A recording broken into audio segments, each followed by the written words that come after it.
Aš buvau mokslininkė, mokslinių publikacijų autorė, rašiau techninius tekstus. Iš tikrųjų buvau nereliginga ir netikinti ir netikėjau niekuo išskyrus žinoma šią fizinę egzistenciją. Tuo metu, kai visą tai įvyko, gyvenau netoli Boulderio, Kolorado valstijoje. Ta dieną važiavau dviračių juostą. Važiavau mieste savo reikalais, kuomet mane partrenkė didžiulis visureigis, kurį vairavo moteris. Ji telefone rašė žinutes ir nekreipė dėmesio į eismą. Jis skriejo per sankryžą ir tiesiog partrenkė mane iš šono ir aš įstrigau po jos automobiliu. Per tą laiką aš patyriau tam tikrą būseną, kai buvau dviejose vietose vienu metu. Viena dalis manęs buvo vis dar manyje, mano kūne po automobiliu, o kita mano dalis, kurią vadinau savo sielą arba aukštesniuoju savimi, stovėjo toli nuo viso to ir stebėjo visą situaciją. Dalis manęs, kuri buvo vis dar mano kūne, buvo labai išsigandusi, kaip jūs galite įsivaizduoti. Ji tikrai sutelkė dėmesį į tai, kaip išgyventi šioje situacijoje. O tuo pačiu metu kita mano dalis, kuri kabojo virš nelaimės vietos, ne kūne, buvo labai rami, be jokio streso ir beveik sakanti: viskas bus gerai, nesijaudink, viskas yra tvarkoje, su tavimi viskas bus gerai. Aš žinojau, kad ta mano dalis, kuri buvo po automobiliu, žmogiškoji aš, suprato, kad kažkas tikrai pasikeitė. Bet tuo metu man trūko laiko ir galimybių rimtai apie tai galvoti, nes buvau susitelkusi į išgyvenimą. Tačiau, kai atvyko greitosios medicinos pagalbos medikai, o tai įvyko gana greitai, tada abidvi šios mano sąmonės dalys vėl susiliejo į mano kūną. Kai mane atvežė į ligoninę, paaiškėjo, kad mano stuburas buvo beveik visas sulaužytas. Turiu omenyje, 9 slanksteliai buvo sutraiškyti į gabalus. Vienas iš jų buvo beveik visiškai subyrėjęs. Gydytojai kūne suskaičiavo maždaug apie 100 lūžių. Dauguma pažeidimų buvo mano kakle, stubure ir kitur visame kūne. Laimiai buvau su šalmu ir tikriausiai būčiau mirusi, jei nebūčiau dėvėjusi šalmo. Po kelių dienų buvo operacija. Operavo mano pažeistą stuburą, kad vėl galėčiau vaikščioti. Tai įvyko penktadienį, kai visą savaitgalį buvau intensyvios terapijos skyriuje, o vėliau pirmadienį man atliko operaciją. Ir kai man suleido anestezijos vaistus, aš patyriau klinikinį mirtį. Mano kraujo spaudimas nukrito, širdies plakimas sustojo ir kvėpavimas. Ta akimirka aš atsiradau stovinti ant kažkokios kalvos šlaito ir aš pagalvojau: palauk, aš dabar neturėčiau būti čia. Nesupraskite klaidingai, tai buvo nuostabiai gražu, bet iš pradžių aš buvau tikrai sutrikusi. Laiko suvokimas priešmirtinės patirties būsenoje yra tikrai skirtingas nei laikas, kuris praeina žemėje. Taigi sunku suprasti, kiek ilgai iš tikrųjų buvau tokioje būsenoje, bet man atrodė, kad ilgai. Praėjus tam tikram laikui pradėjau pastebėti, kad jaučiu kažką panašaus į energijos kamuolį artėjantį link manęs. Tačiau nepajutau nei šilumos, nei garso ar kažką tokio. Aš iš karto suvokiau, kad tai buvo dieviškosios meilės energija. Bet aš nežinau, kodėl aš tai žinojau. Tuo metu jaučiausi ramiai, taikiai, kupina meilės ir susitaikymo. Ir tai buvo tas momentas, kai tarsi manyje kažkas apsivertė ir tada pagalvojau: palauk, bet mano patirtis man sakė, kad nėra jokios galimybės patekti į laimingą egzistenciją anapus. Žinote, man kaip netikinčiam, nereligingam žmogui tai buvo labai netikėta. Tuo metu atsirado nauji jausmai. Tai buvo priėmimas manęs tokios, kokia aš buvau, begalinės meilės bei šilumos jausmas. Tai buvo labai panašu, kad ta šviesioji energija tarsi mane priglaudė arba apkabino. Tai buvo jausmas, beveik kaip lyg būčiau glostoma ir apkabinama, bet labai švelniai, su visapusišku supratimu, kas aš buvau ir kokia buvau. Žinote, mes visi darome klaidų savo gyvenime, bet aš vis tiek buvau laukiama ir priimama. Tada pradėjau stebėtis: palaukite, juk tai viskas yra labai keista. Aš pradėjau galvoti, galbūt miriau ant operacinio stalo. Aš vis dar buvau tokia viską analizuojanti kaip mokslininkė ir vis bandžiau analizuoti, kas vyksta. Ir tada antroji mintis buvo: na palauk, jei mirčiau, Jei būčiau mirusi, tai kodėl aš esu čia, su šia meilės būtybė, su visa begalinė meilė ir besąlygišku priėmimu? Nes man anksčiau buvo sakoma, kad į jokią laimingą vietą po mirties aš nepateksiu. Aš to neįvardėjau garsiai, tai iš tikrųjų buvo mano vidinė nuostaba. Bet staiga tarsi iš visų pusių man atėjo atsakymas.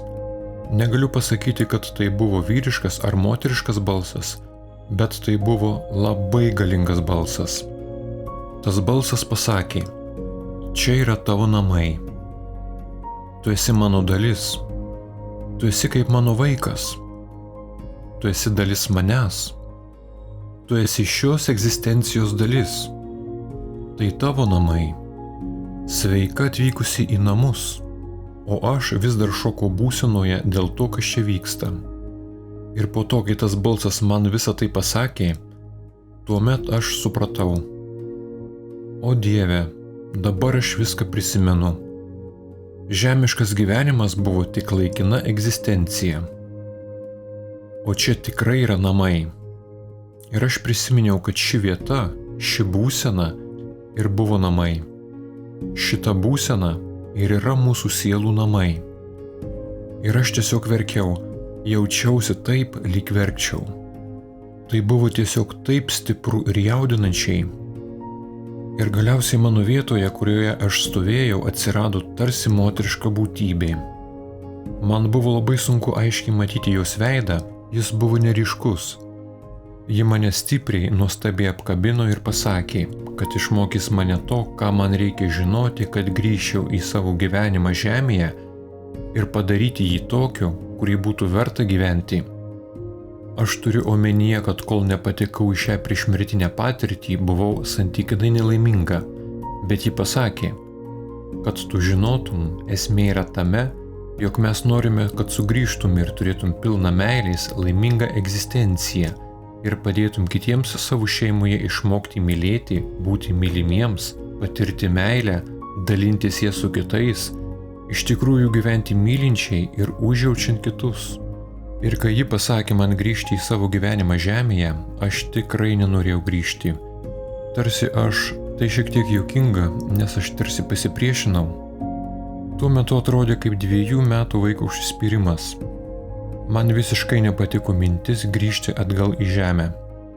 Tačiau ji pasakė: na tu jau juk sutikai grįžti. Tai buvo dalis tavo plano, kai pasirinkai šį gyvenimą, kurį dabar gyveni kaip Nancy. Ir aš pasakiau, kad tiesiog tikrai neprisimenu tos dalies. Taigi ji man parodė, kaip tai buvo. Atsirado tarsi vaizdo įrašas. Gal tai galėčiau palyginti su didžiuliu vaizdo įrašu ore priešais mane, kurį jis stebėjo su kitomis būtybėmis, galėčiau jas pavadinti angelais ir netgi pačiu Dievu taip pat. Įrašas rodė mane, kad aš ten svarsčiau, rinkausi ir sutikau su veiksmais, kuriuos norėjau įvykdyti ir patirti, bet taip pat ir darbais, kuriuos norėjau atlikti žemėje. Esminis dalykas, su kuriuo sutikau, tai pabūti tikra ateiste. Norėjau patirti tą atitolimą nuo Dievo tam tikram laikui, bet po to norėjau vėl pas jį sugrįžti. Norėjau sugrįžti ir buvau sudariusi tokią sutartį su Dievu, jog būsiu ateiste, bet kad mano gyvenime, mano žemiškame gyvenime būtų 3 ar 4 momentai, kai turėčiau galimybę keisti savo kelią ir tapti dvasiniu žmogumi. Ir aš supratau, kad aš praleidau visas tas galimybės. Jei aš nesugrįžčiau į dvasinį gyvenimą taške A, B ar C, man tada prireiktų gana stipraus sukrėtimo. Ir toji situacija ir buvo tas sukrėtimas, nes aš praleidau visas kitas galimybės. Taigi, kai visą tai pamačiau tame oro ekrane, aš gerai supratau ir dabar labai gerai tai prisimenu iki šioliai.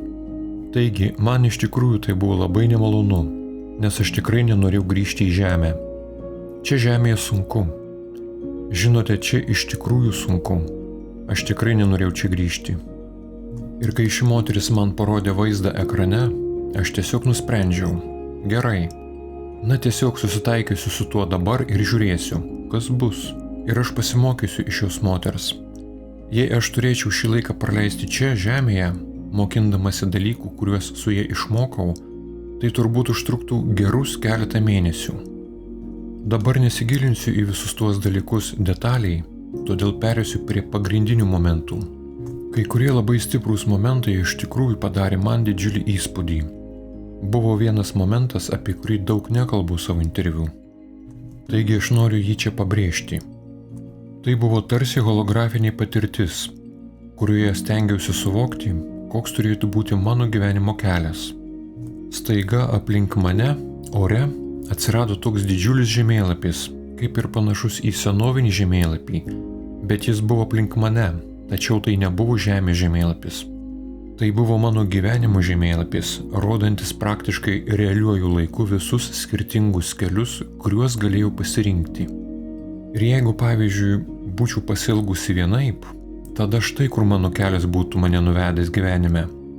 Ir tada suvokiau, kad mūsų gyvenime nėra būtinai vieno teisingo kelio.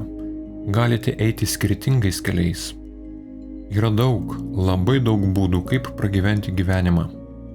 Buvo tikrai įspūdinga pamatyti tą milžinišką vaizdinę reprezentaciją, kad nėra vieno teisingo kelio. Nepriklausomai nuo to, ką darote, tai yra pasirinkimas ir galite koreguoti bei daryti pakeitimus ir tikrai turėti nuostabių patirčių ir išmokti daug dalykų, nepriklausomai nuo to, kokį kelią pasirenkate. Didžiausias dalykas, apie kurį norėjau kalbėti, tai mano gyvenimo apžvalga. Mane nuvedė prie didelio gražaus tvenkinio, jis buvo kažkur aukštai kalnuose. Ta moteris nuvedė mane į kalnus ir paprašė mane tiesiog atsisėsti ant tvenkinio kranto, paliesti tvenkinio paviršių ir pažiūrėti, kas nutiks. Aš ištiesiau ranką ir tiesiog bakstelėjau į vandens paviršių, atsisėdau ir stebėjau. Kai pažvelgiau ten atsirado visas mano gyvenimas. Visi šie maži skirtingi vaizdai buvo mano gyvenimo momentai. Kai pažvelgiau į vieną iš tų mažų momentų, aš atsidūriau toje akimirkoje. Tai buvo labai keista ir stulbinančiai nuostabu. Tuo pačiu metu galėjau iš naujo patirti tą momentą, koks jis bebūtų. Vienas iš jų buvo, kai buvau paauglė. Tąkart aš pasakiau kažką, norėdama įskaudinti savo jaunesnę sesę. Žinote, ir broliai, ir seserys gali būti baisus vieni kitiems. Atvirai sakant, aš irgi tokia buvau. Tuo metu aš jai buvau labai bjauri. Aš pasakiau jai kažką labai įžeidžiančio ir pasakiau tyčia. Ji išoriškai niekaip nesureagavo. Tačiau per šią nedidelę mano gyvenimo apžvalgą aš ne tik galėjau pamatyti ir patirti save tai sakančią, bet ir jutau, ką mano sesuo jautė toje situacijoje. Ir man tai buvo baisu. Žinote, mane tai vis dar kankina. O Dieve, aš negaliu suvokti, kaip siaubingai jie jautėsi. Ir aš buvau to kaltininkė. Ir ta patirtis man buvo katalizatorius pakeitęs visą mano gyvenimą. Juk mes gyvename šioje planetoje ne vieni. Viskas, ką darome ir sakome, turi įtakos ir daro poveikį kitiems žmonėms. Ir nepriklausomai nuo to, ar norime su tuo sutikti ar ne. Ir kai pajauti pats, kaip privertei kitą žmogų jaustis, tada tai gali tikrai suteikti visiškai kitokį požiūrį į užuojautą. Aš tikrai siaubingai jaučiausi, kai tai pamačiau. Po to jie man parodė kitą situaciją iš mano gyvenimo. Tai buvo per Kalėdų šventes. Ten buvo darbuotoja prekybos centre. Aš jai tada pasakiau, kad ji puikiai dirba, kęsdama priekaištavimus iš klientų. Ir aš galėjau pajausti, kaip ji gerai jautėsi, kai tai pasakiau. Pajaučiau, kokia dėkinga ji buvo ir kaip tai pakėlė jai nuotaiką. Ir kai ji tą vakarą grįžo namo, ji galėjo savo vaikams ir šeimai perduoti geresnį požiūrį į gyvenimą. Taigi net ir tokie maži dalykai tikrai turi įtakos kitiems žmonėms. Visa tai iš tikrųjų buvo apie meilę. Visa, ką išmokau, visada susijęs su meile, užuojauta bei gerumu. Visa tai tikrai susijęs su grįžimu čia ir būti kuo labiau mylinčiais, įskaitant ir save patį, nes daugeliui iš mūsų yra lengviau mylėti kitą žmogų ar parodyti gerumą ir užuojautą kažkam kitam, o save mes linkę kankinti. Taigi mes turėtume meilę įsileisti į savo gyvenimą taip pat. Jei negalite nieko kito daryti, būkite dėkingi. Tai yra meilės forma. Tai iš tikrųjų sustiprina tuos dvasinius energetinius ryšius, kuriuos mes visi turime. Netgi jei mes nieko nepasakome savo ar neparodome savo veiksmais, vien tik mūsų energija, mūsų vidinė meilės energija gali tikrai pakeisti situaciją, net jei mes nieko akivaizdžiai nesakome. Taigi energija yra galinga, nes mes visi čia esame energija. Mes visi esame pagrįsti energija, nors mums taip ir netrodo, tačiau iš tikrųjų taip yra. Aš tikrai bijojau sugrįžti į savo kūną, nes žinojau, kaip baisiai jis buvo sulaužytas. Buvo neaišku, ar aš kada nors vėl galėsiu vaikščioti. Aš labai bijojau dėl to ir taip pat bijojau skausmo, todėl aš nenorėjau viso to vėl patirti. Ir tada mane išsiuntė atgal į žemę. Aš atsibudau reabilitacijos palatoje. Tuomet aš buvau pikta, aš iš tikrųjų buvau pikta kaip velnias. Tiesioginio to žodžio prasme prabudau spardydamasi ir iš visų jėgų reikdama, šaukdama, kad noriu grįžti atgal. Ten palatoje, kai nubudau, su manimi buvo slaugytoja ir ji tiesiog žiūrėjo didelėmis akimis ir stebėjosi. Ji nubėgo pakviesti gydytoją, manydama, kad čia vyksta kažkas rimto. Taigi ji atbėgo su gydytoju, o aš tiesiog šaukiu, verkiu ir reikiu, kad siųskite mane atgal, išsiųskite mane atgal. Jie žiūrėjo į mane nesuprasdami, kas man darosi. Ir nuolat prašiau, reikalavau savo draugės, tos savo mokytojos, ir jie neturėjo supratimo, apie ką aš kalbu. Jie pamanė, kad tai yra moteris laukianti manęs laukiamajame. Ir tai buvo mano sena draugė. Jie ją atvedė. Bet aš sakau, kad tai ne ji, apie ką kalbu. Tai ne ji, kurios man reikia. Tai ne ji, su kuria susitikau mirusi. Visi jie stovėjo palatoje ir klausėsi, apie ką aš čia kalbu. Man prireikė nemažai laiko, kad visiškai nurimčiau. Ir sekančias 12 valandų net nemiegojau. Tiesiog galvojau apie tai, kas nutiko.